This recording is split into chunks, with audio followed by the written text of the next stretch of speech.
आप सभी का एक बार फिर से आपके अपने channel UP academy for civil services में बहुत बहुत स्वागत है। हम लोग पढ़ रहे हैं मध्यकालीन भारत और लगभग 80% से ज़्यादा वो पार्ट ख़त्म हो चुका है। कल भर में ये पूरा ख़त्म हो जाएगा।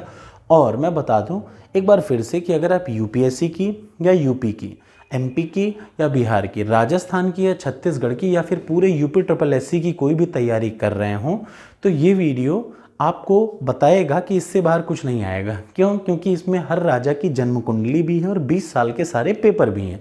तो इससे ज़्यादा दिमाग आप मत लगाइएगा। दूसरी एक चीज़ मैं आपसे कमेंट बॉक्स में जानना चाहूँगा, जेन्युइनली जो लोग पढ़ रहे हैं, जो वीडियो देखिए, मुगल साम्राज्य का सबसे बड़ा राजा था कौन? अकबर।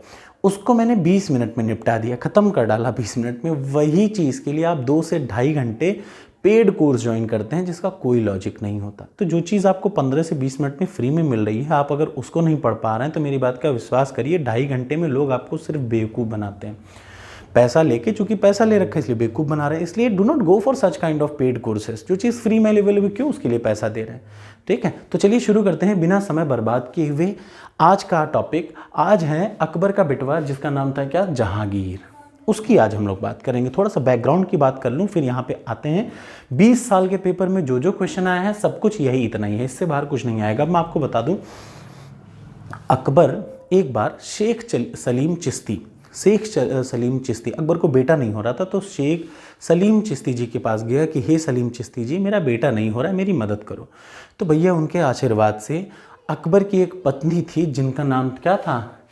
मरियम उज्जमानी। क्या नाम था? मरियम उज्जमानी। मरियम उज्जमानी ने को आशीर्वाद दिया सलीम चिश्ती जी ने, और फतेहपुर सीकरी में एक बेटे का जन्म हुआ जिसका नाम रखा अकबर ने सलीम। वही सलीम चिश्ती को सम्मान देने के लिए अकबर ने अपनी कोर्ट को दिल्ली से शिफ्ट कर दिया फतेहपुर सीकरी। याद रखिएगा, ये था बैकग्राउंड। अब तो इनकी अम्मा का नाम क्या था जहांगीर की? मरियम उज्जमानी। अब आप इनके नाम पे मत जाइएगा, ये राजा भारमल जो थे उन्हीं के घर की कन्या थी, तो इसका मतलब ये क्या थी? ठकुरानी थी, राजपूतनी थी। ठीक है, तो आपको एक बात तो क्लियर होगा, अभी मैं आगे भी बताऊंगा। इनके मेन टीचर, जहांगीर की अम्मा का नाम मरियम उज्जमानी, जो कि किसके घर की थी? राजा भारमल, जो कि आमेर के राजा थे, उनके घर की लड़की थी।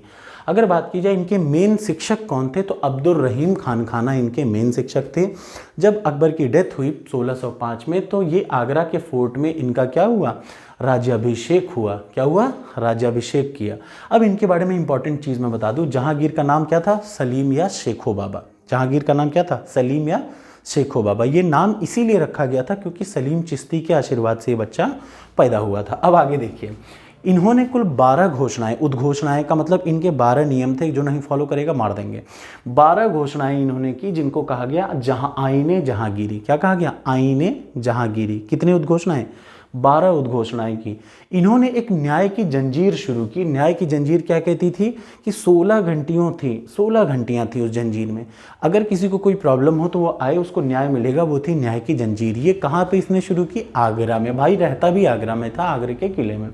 अगला, यही जो 12 घोषणाएं थी उनमें से एक घोषणा थी एम्मा। एम्मा का मतलब होता है भूमि का प्रमाणीकरण। भूमि का प्रमाणीकरण का मतलब आप समझ लीजिए कोई भी भूमि को प्रमाणित करना, ये था भूमि का प्रमाणीकरण। इसका जिक्र कहाँ पे है याद रखिएगा ना, वही 12 उद्घोषणाओं में।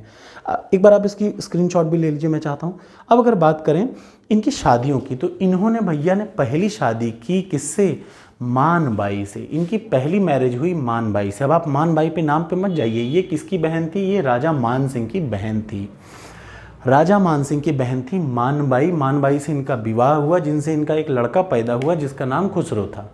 याद रखिएगा, ये बड़ा भी इंपॉर्टेंट फैक्टर है, अभी आपको तुरंत पता चलेगा। दूसरी शादी इन्होंने फिर से की, ये इन्होंने की जगत गोसाई से। अब जगत गोसाई कौन थी? राजा उदय सिंह की बिटिया थी जगत गोसाई। जगत गोसाई को प्यार से कहते हैं जोधा बाई।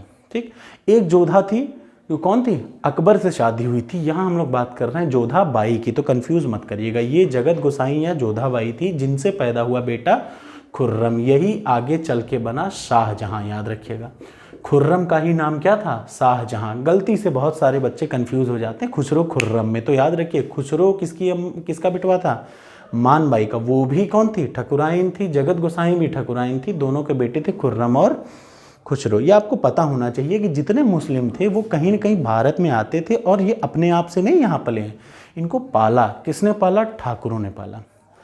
ये जितने भी थे, इसीलिए ये लोग इतने ताकतवर बने। क्योंकि भाई देखिए, राजपूतों की एक बहुत ही अलग नस्ल थी, वो लोग किसी से डरते उड़ते नहीं थे। ठीक है, किसी के सम्मान में झुके, शादी हो गई तो भैया अब झुकना ही पड़ता था। तो याद रखिए, daughter of Uday Singh, daughter of Uday Singh बहुत अच्छे राजा थे। उदय सिंह की बिटिया थी जगत गोसाई, जिनसे पैदा हुआ खुर्रम। 2 लड़के हुए, खुसरो और खुर्रम। ध्यान से सुनिएगा यहाँ पे। अब पहला जो इनके खिलाफ गद्दारी की वो खुसरो ने की। किसने की? खुसरो ने की। खुर्रम ही आगे चल के क्या बना? शाहजहां बना। ये आपको याद रखना पड़ेगा। शाहजहां ही क्या था? खुर्रम था। खुसरो ने पहला विद्रोह किया, किससे मिलके? गुरु अर्जन, सिखों के 5वें गुरु अर्जन देव जी थे, जिनसे मिलके इसने विद्रोह कर दिया।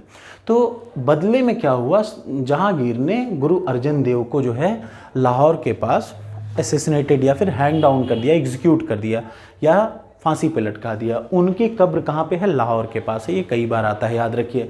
तो अर्जन देव किसके समकालीन थे? जहांगीर के। किसकी मदद की? खुसरो की मदद की, याद रखिएगा। ठीक। अगली चीज़, 1611 में भाई इतने पे भी नहीं रुका। 1611 में भाई ने मेहरुन्निसा से शादी की। किससे शादी की? मेहरुन्निसा से शादी की, जिसका जो किसकी, याद रखिए, वो किसकी विधवा थी? शेर अफगान की विधवा थी। आगे चलकर 5 से 6 साल मेहरुन्निसा ने जबरदस्त चरस काटा और राज भी किया। इसने एक जुंता ग्रुप बनवाया। ये बार बार एग्जाम में पूछा जाता है। जुंता ग्रुप किसका था? मेहरुन्निसा का था। मेहरुन्निसा का माँ का नाम भी मैं आपको बता दूं। मेहरुन्निसा के माँ का नाम था बताता हूँ, ये अस्मत बेगम। मेहरुन्निसा की माँ का नाम था अस्मत बेगम, या कहा जाए मेहरुन्निसा का ही नाम क्या पड़ा? नूरजहां। क्या पड़ा? नूरजहां। नूरजहां की माँ का नाम था अस्मत बेगम, जिन्होंने इत्र बनाने की कला को विकसित किया। ये आपको पता होना चाहिए। ठीक। अब क्या हुआ, जब पहला रिविलियन था तो खुसरो को क्या किया? देखिए, गुरु जी को तो इसने खत्म ही कर दिया, खुसरो की आंखें पड़वा दी और फिर लास्ट में मरवा दिया। 1611 में मेहरुन्निसा से शादी कर ली। कई समय तक मेहरुन्निसा ने राज किया जुंता ग्रुप के नाम से। उसके बाद 1608 में इसी के शासनकाल में, जहांगीर के शासनकाल में कौन आया? तो कौन मारा गया? खुसरो मारा गया। कौन आगे चल के राजा बना? शाहजहां बना। खुर्रम जो था वही शाहजहां के नाम से बना। अब आ जाइए, 1608 में पहला एक अंग्रेज यहाँ पे, इसके काल में कैप्टन हॉकिंस आया इसके दरबार में। कब आया? 1608 में। दूसरा जो आया 1615 में, Thomas Roe, sir Thomas Roe, जिसको भेजा किसने था? जेम्स वन ने। ये 2 बार यूपीपीसीएस में पूछ रखा है, उसके पहले यूपीएससी में पूछा था। आप सोचते हैं थॉमस रो को पढ़ें, लेकिन एग्जाम में आ जाएगा जेम्स वन। तो दोनों में अंतर याद रखिए। जेम्स वन का एक कमांडर था थॉमस रो, जिसको भेजा था 1615 में किसके यहाँ? जहांगीर के कोर्ट में। तभी इसको मिला था, पहली बार अंग्रेजों को मिला कि जाओ भैया सूरत में अपनी फैक्ट्री बना लो। ये मत भूलिएगा, याद रखिएगा। 1615 में परमिशन मिला था सूरत में फैक्ट्री बनवाने का। इसी जहांगीर के शासनकाल में एक ट्रैवलर थे, फ्रांसिस्को पेलासार्ट। फ्रांसिस्को पेलासार्ट, वो इसी के शासनकाल में आया था। वो क्या था? डच था। अगला, इसने किसको पेट्रोनेज दिया? मतलब इन्होंने शरण दिया सूरदास को। सूरदास को पलने फूलने का मौका दिया। सूरदास जी का नाम आप सभी लोग जानते हैं। इसी के शासनकाल में सूरदास जी ने सबसे अपनी फेमस किताब लिखी, सूरसागर। याद रखिएगा, ये बहुत इंपॉर्टेंट क्वेश्चन है, 2-3 बार पूछा गया है। अगला, 1612 में पहली बार इस भाई ने राखी बनवाई। पहली बार, ये पहला ऐसा मुस्लिम था मुगल सम्राटों में जिसने राखी बनवाई। ठीक है, तो पहला बंदा 1612 में इसने राखी बनवाई। इसकी एक, इतने पे भी इसका मन नहीं भरा भाई का, तो भाई ने एक क्या हुआ, नाचने वाली थी 1615 में, अनारकली से इश्क हो गया भाई को। अब जब अनारकली को इनके बाप ने मरवा दिया, बाप ने क्या मरवाया? अनारकली जब मर गई तो उसकी कब्र भाई ने बनवाई 1615 में। अब आपको कमेंट बॉक्स में बताना है कि इनके इश्क, जो अनारकली इनका प्यार थी, उनकी कब्र भाई ने कहाँ बनवाई। इसका आप कमेंट बॉक्स में कमेंट करिए। जब ये मरा भाई तो कहाँ पे मरा? ये लाहौर में। इनको कहाँ पे मरा? ये लाहौर में मरे। याद रखिएगा, लाहौर के शहादरा में मरे। तो एग्ज़ाम में 2 बार तो आया है लाहौर में, एक जगह सिर्फ शहादरा लिख दिया है। तो आपको पता होना चाहिए शहादरा जो है वो दिल्ली भर में नहीं है, आज दिल्ली में है, लेकिन पहले ये कहाँ था? लाहौर के शहादरा में मरे। ठीक है, याद रखिएगा।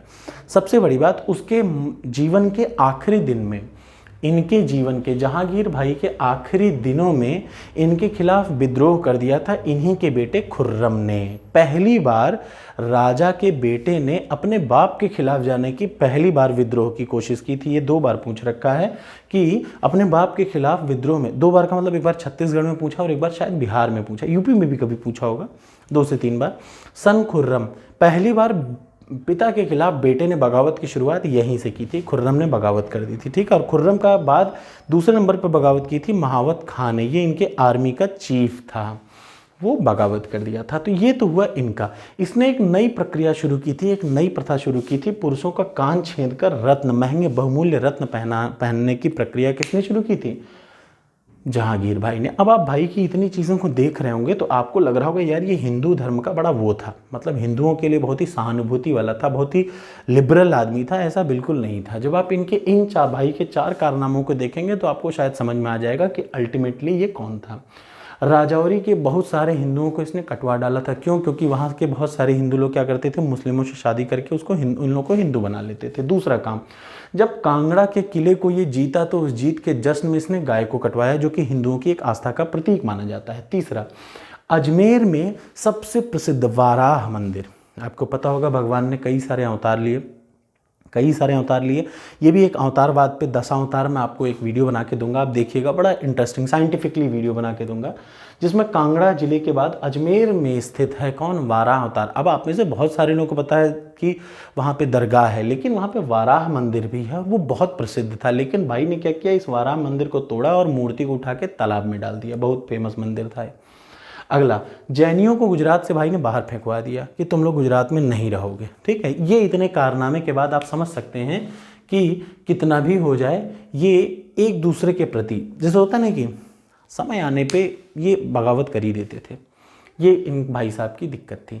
जबकि इन सभी की माताएं क्या थी? राजपूत ही थी, याद रखिएगा। तो हिंदुओं के लिए बहुत ही लिबरल नहीं कहा जा सकता इनको, अगर आप कहें तो मैं नहीं मानता, क्योंकि इनकी 4 से 5 चीज़ें ऐसी थी। तो कैसा लगा वीडियो कमेंट बॉक्स में ज़रूर कमेंट करिएगा। मैं जो भी पढ़ा रहा हूँ मैं आपको बता दूँ कि मैं एज ए शिक्षक पढ़ा रहा हूँ। ठीक है, आप इसको बिल्कुल ये मत समझिएगा ये किताबों में ही लिखा है तभी मैं पढ़ा रहा हूँ। तो शिक्षक होने के नाते आप चाहे किसी भी धर्म के हों, मेरा काम आपको सिर्फ पढ़ाना है, वो भी जो इतिहास में है वो पढ़ाना है, तो मैं वही पढ़ा रहा हूँ। तो इसको कृपया किसी भी धर्म से ना जोड़ें। Thank you so much.